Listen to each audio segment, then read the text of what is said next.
Lakini mheshimiwa mbunge amesema kwamba tatizo hili linatengenezwa na watu. Hakuna tatizo linalokuja kivyake, linatengenezwa na watu wa humu humu. Sasa mheshimiwa mkuu wa mkoa, na kuelekeza, nenda kwenye kila kijiji ambacho kina fujo,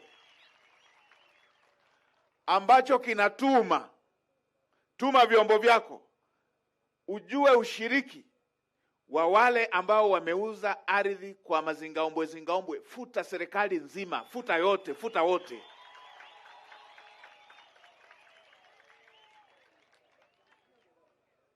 Nilipita pale, tukae tu, nilipita pale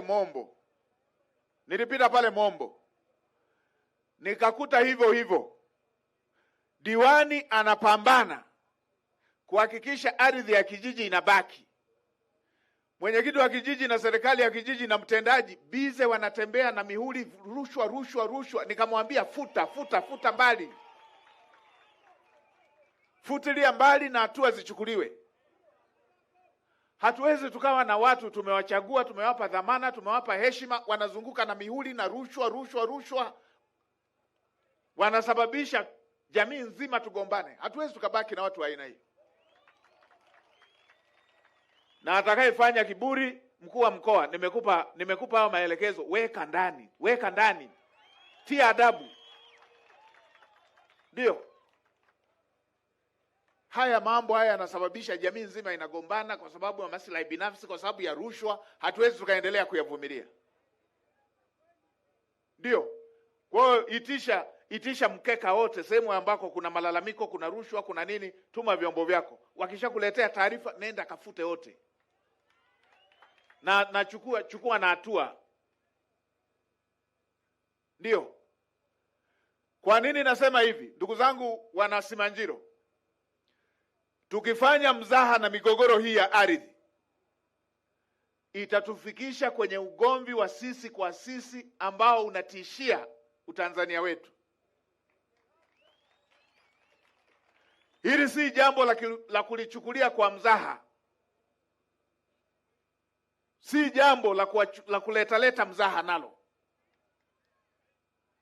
Kila kona mgogoro huu, na nimeshawaambia mawaziri watakaokaa kwenye haya maeneo, nataka sasa tuyafikishe mwisho haya mambo yanayoitwa mgogoro.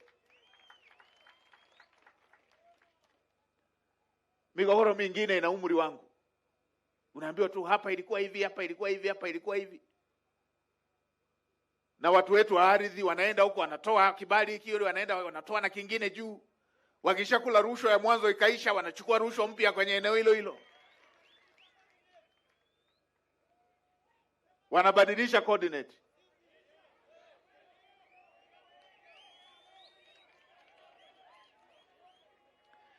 Nataka niipate taarifa, tujue wahusika wote, tuchukue hatua, lakini pia tumalize haya mambo. Rai yangu kwenu wananchi, wala tusipigane sisi kwa sisi. Ardhi haiongezeki, hata tukiuana ardhi haiongezeki. Hata tukichukiana ardhi haiongezeki.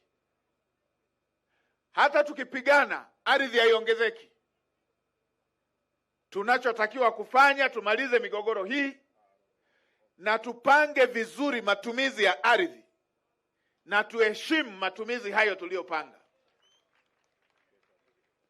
Nimewaambia na pale Kiteto, nikawaambia wala msihangaike kutengeneza uadui kwamba kama huyu ni mkulima basi kila mfugaji akimwona mkulima aone ameona adui yake, na kama huyu ni mfugaji kama huyu ni mkulima kila akiona mfugaji aone ameona adui yake, na kama ni mkulima, kama ni mfugaji kila akiona mkulima aone adui yake, kama ni mkulima kila akiona mfugaji aone adui yake. Wala msiende huko, wala hakuna huo ulazima, kwa sababu kwenye nchi yetu hii kwanza wafugaji ni Watanzania na wakulima ni Watanzania na ardhi ni hii.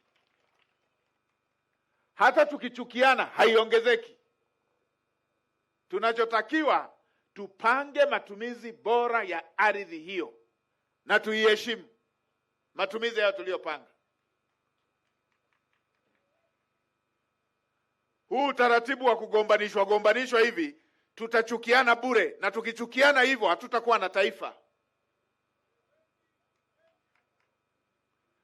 Tuungane, tuwashughulikie wale wanaotugonganisha kwa kuleta rushwa, kuchukua rushwa, kuuzauza maeneo ovyo ovyo. Ndio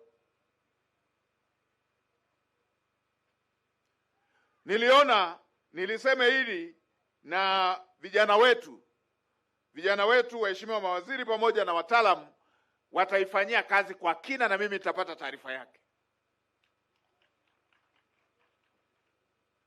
Lakini jambo la mwisho, nimetoa maelekezo ya jumla